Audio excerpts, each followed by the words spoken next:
There's a kind of silence that screams louder than any sound. It's the silence of lost time, of moments torn from the tapestry of life without a trace, leaving behind only a phantom sensation, an itch in the soul you can't scratch. Imagine an entire hour of your existence, simply evaporated, not slept through, not forgotten through distraction, but excised, leaving a vacuum that defies logic and sanity. Robert Matthews, a young American airman on a cold autumn night in that stolen hour wouldn't just be an inexplicable lapse. It would be the gateway to a mystery so profound and personal, it would follow him forever. This isn't just a UFO story. It's the chronicle of an encounter that challenged the very nature of reality and human memory. October 1966. The Cold War cast its shadow over the world and the space race was at its peak. But for 19-year-old Robert Bob Maths, the immediate future was more terrestrial. Newly enlisted in the Air Force, he was leaving behind the familiar streets of Philadelphia, carrying the pride of the uniform and the apprehension of the unknown. His destination, North Truro Air Force Station, a military enclave nestled in the wild, isolated beauty of Cape Cod, Massachusetts, a peninsula known for its windswept beaches, its imposing dunes, and at that time, an almost palpable sense of isolation, especially outside the tourist season. The bus ride was long, monotonous, lulled by the hum of the engine and the darkening landscape outside. When he finally disembarked around 8:40 p.m., civilization seemed to have retreated. He stood before a modest market, one of those convenience stores that defied the night, its artificial light spilling onto the empty asphalt. The October air was sharp, carrying the salty tang of the nearby Atlantic. The village of North Truro, with its few thousand inhabitants, was already asleep. There were no other passengers, no fellow servicemen, just Robert, his duffel bag, and the vast, indifferent darkness dotted with stars. The loneliness was almost a physical presence. The public payphone, an artifact from another era, stood there like a silent sentinel at the store's entrance. Robert dialed the base number. The voice on the other end was efficient, formal. "Understood, Airman. Remain at your location. We'll dispatch a vehicle to pick you up." The estimate was comforting. 5 minutes, maybe 10 tops. The base was only a few miles away, a brief, trivial wait. He hung up and leaned near the phone booth, the only landmark in that dark expanse. The sound of waves breaking on the distant beach was a constant, almost inaudible murmur. Other than that, a profound silence. He looked at the store, its lit windows revealing empty aisles. He looked at the deserted road, and he looked up at the night sky, an incredibly clear sky, the kind you only see far from city lights. Thousands of stars glittered coldly, a scene of peace and immensity. The minutes began to crawl. 1, 2, 5. No sound of an approaching engine. Robert checked his watch. Initial impatience started giving way to mild irritation, then to a strange feeling of excessive stillness. The silence seemed to weigh heavily. The loneliness, previously just a fact, now seemed to be watching him. There was something in the atmosphere, a subtle tension, like the air before a storm. Or perhaps it was just the imagination of a young newcomer alone in a strange place. He tried to shake off the feeling, focusing again on the sky. It was then that the normality of the night shattered. It began subtly, not like a plane with flashing lights and identifiable sound. They were distinct points of light, 3 of them, emerging from the deep darkness. They flew in an almost perfect triangular formation, but not rigidly. There was a fluidity to their movement, a silent, disturbing dance. 2 shone with a white light, intense but colloquial. The third, at the lower vertex, pulsed with a vivid, almost organic red. Robert, as a trained airman, tried to rationalize. Military aircraft on maneuvers, unlikely in that formation, in that absolute silence. Helicopters, without the characteristic sound of rotors. Weather balloons, not with that precise, almost intelligent maneuverability. The lights slid back and forth, side to side, defying inertia and any known aerodynamics. They stopped instantly, then accelerated disconcertingly. It was an alien ballet against the black canvas of the sky. Hypnotized, he watched, breath held. Fear hadn't crystallized yet, just a profound sense of strangeness, of witnessing something that shouldn't exist. Then the pattern changed. The red light, vibrant and sinister, separated from the other 2. It began to descend, not falling, but deliberately approaching directly towards him. The red grew more intense, almost blinding, swallowing the surrounding stars. The silence persisted, making the scene even more surreal and threatening. Now, fear arrived. A primal, instinctive fear that chilled the blood and made every hair on his body stand on end. This was not of this world. The trance broke. Adrenaline flooded his system. The only possible reaction, flee, seek help, confirm reality. He spun on his heel and ran back to the payphone, hands trembling as he fumbled with the coin and dialed the base number. A voice answered, and Robert poured out the words, breathless, panic coloring every syllable. "There are strange lights here. One is coming towards me. I need help now. Send the car." The pause on the other end of the line was longer than expected, and the reply, when it came, wasn't one of alarm or urgency, but of sheer perplexity, almost irritation. "Maths, where the hell have you been? It's been almost an hour since you first called. The driver went there, circled the market, called out for you. There wasn't a soul around." The words echoed in Robert's mind, dissonant, impossible. An hour? He glanced frantically at his wristwatch. The hands pointed to 9:45 p.m. An entire hour had passed since the first call, but in his mind, in his sensory perception, only 5, maybe 10 minutes at most, had elapsed. Time had bent, fractured. That moment was perhaps more terrifying than the lights themselves. The realization that his own mind, his fundamental grasp of reality, had been violated.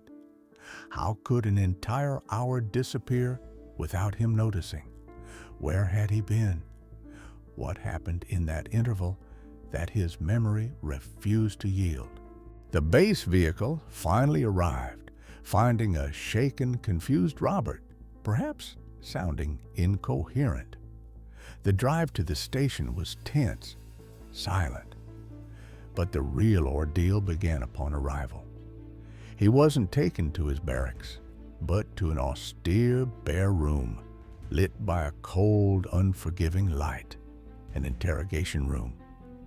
Before him stood senior military personnel, stern faces, scrutinizing, skeptical eyes.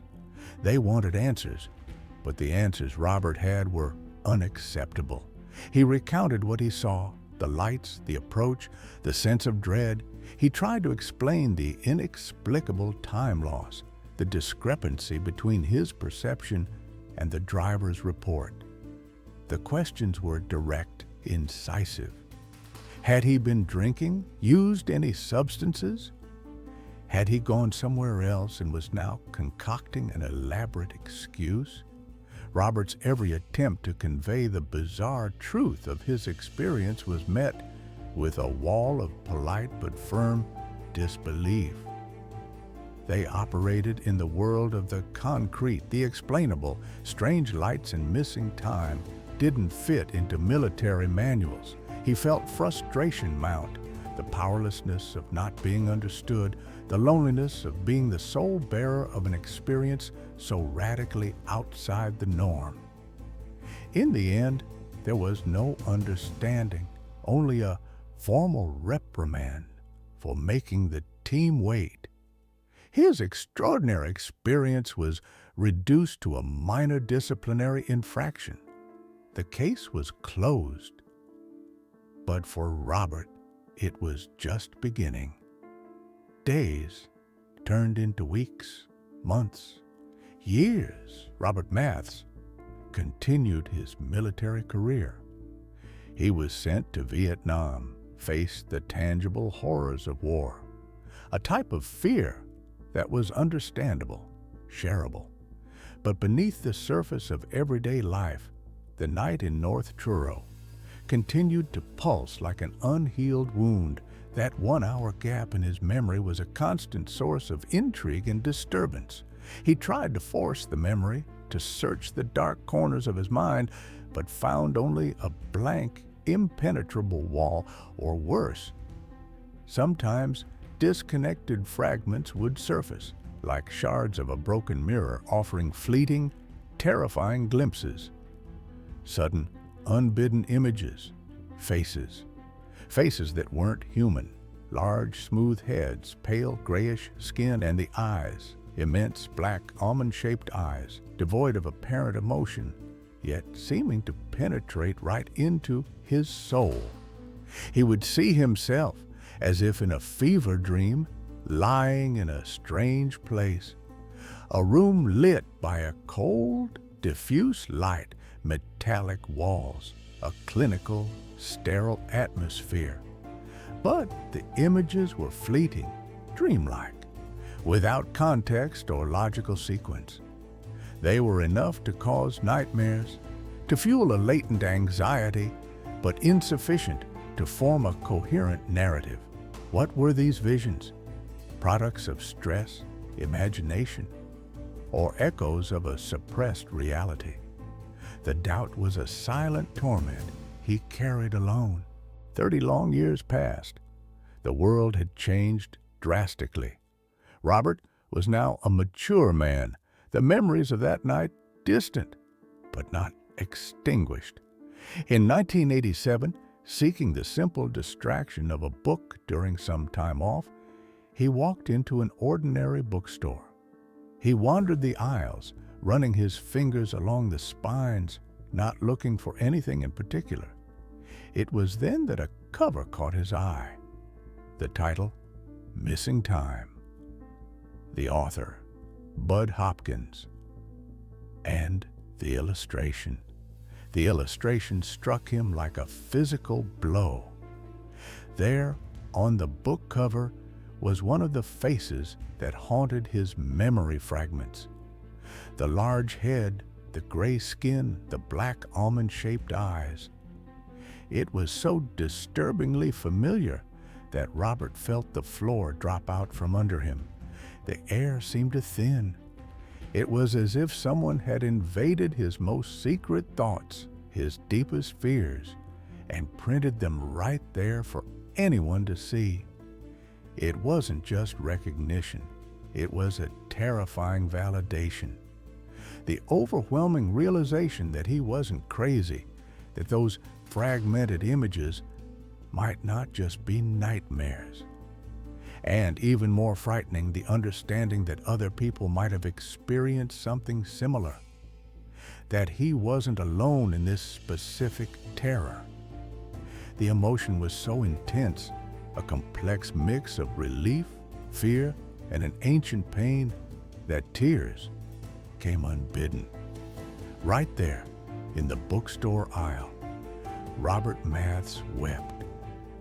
The weight of 3 decades of an unresolved mystery beginning to find a name, a shape, a terrifying context. He bought the book immediately. Reading it was a transformative experience, each page echoing aspects of his own unexplained experience. The book wasn't an endpoint, but a new beginning. Driven by a visceral need to understand, Robert made the courageous decision to contact the author, Bud Hopkins. Hopkins, already an established name in the investigation of abduction phenomena, listened to Robert's story attentively and, crucially, with belief.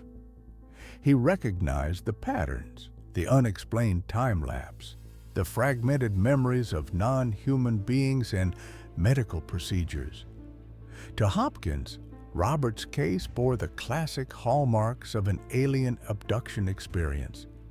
The key to unlocking the blocked memory, according to Hopkins, might lie in the depths of the subconscious mind. He proposed hypnosis regression, a controversial technique, but one that had yielded surprising results in similar cases.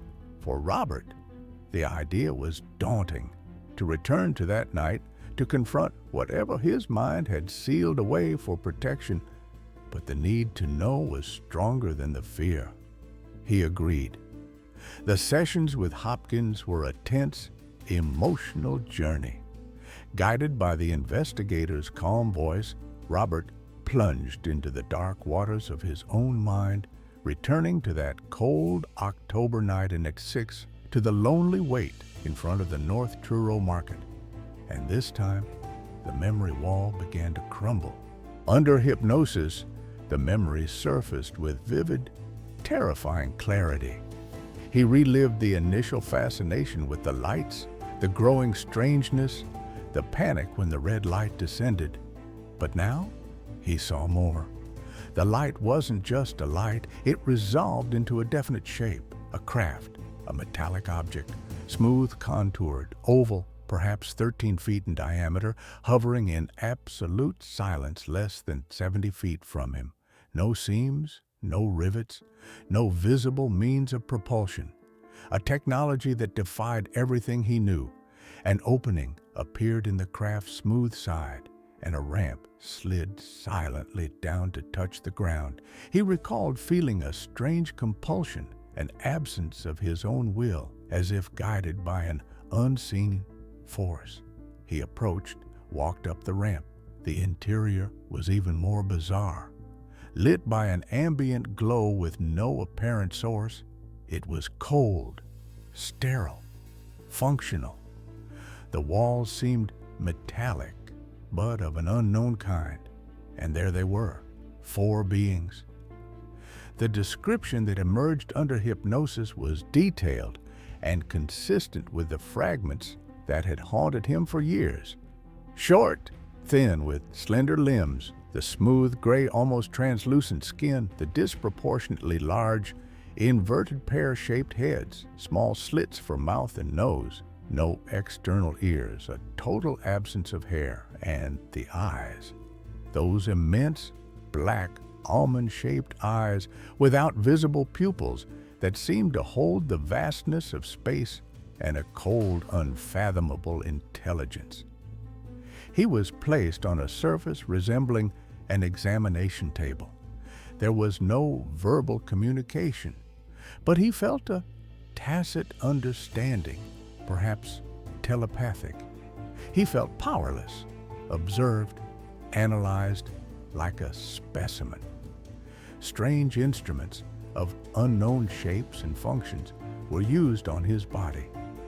He remembered the collection of biological samples and a specific procedure on his chest area, a sensation that vaguely echoed something very old.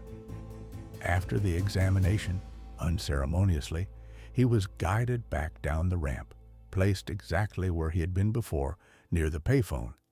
The craft sealed itself, rose silently, and vanished into the night. The conscious memory was wiped, replaced by confusion and lost time. But the hypnosis revealed another layer, even more disturbing. A memory buried even deeper. From the tender age of 5, he was in his bed, in the familiar darkness of his childhood room. He awoke suddenly, not to a noise, but to a presence. Someone was there, a figure standing near his bed. It was similar to the beings from the craft, yet different. The skin had a greenish hue and seemed to possess an almost reflective quality, catching the scant light in the room. Childhood terror overwhelmed him completely. He tried to scream, to call for his parents, but no sound came out. He was paralyzed, trapped in his own body, able only to watch with wide eyes as the figure approached. The being sat on the edge of his bed. With long, thin fingers, it lifted his pajama top and then performed some kind of procedure on his chest in the same area as the adult experience. There was no pain, just the strange, invasive sensation. Then, as silently as it arrived, the figure stood up and was gone. When he could finally move and ran to his parents' room, his story was met with the condescension reserved for childhood nightmares. A bad dream, maybe a ghost. The experience was invalidated, buried.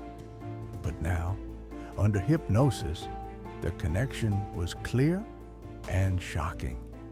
That night in 1966 might not have been the beginning, but the continuation of something started long before. After the hypnosis sessions, Robert Maths decided to share his story. He participated in lectures, gave interviews, his case becoming one of the most well-documented and discussed in ufology, especially due to Bud Hopkins' reputation and the wealth of detail recovered. The phenomenon of missing time gained more visibility, and Robert's account served as a powerful example. Of course, skepticism remained. Hypnosis is a complex tool susceptible to suggestion. Was the recovered memory genuine, or a construct influenced by reading the book and Hopkins' questioning? But skeptics struggled to explain the core of the case, the undeniable 1-hour time loss, corroborated by the Air Force driver's report, an event that occurred before any reading or hypnosis. How to explain that raw, documented fact? Today, decades later, the story of Robert Maths continues to fascinate and intrigue. Over in North Truro, the small market where it all began still operates, now under the name Salt Market. It's become an unofficial point of interest for those familiar with the story, a silent marker of an extraordinary event that shattered the ordinary on that cold fall night. A tangible reminder that reality can be far stranger and more complex than our everyday understanding allows.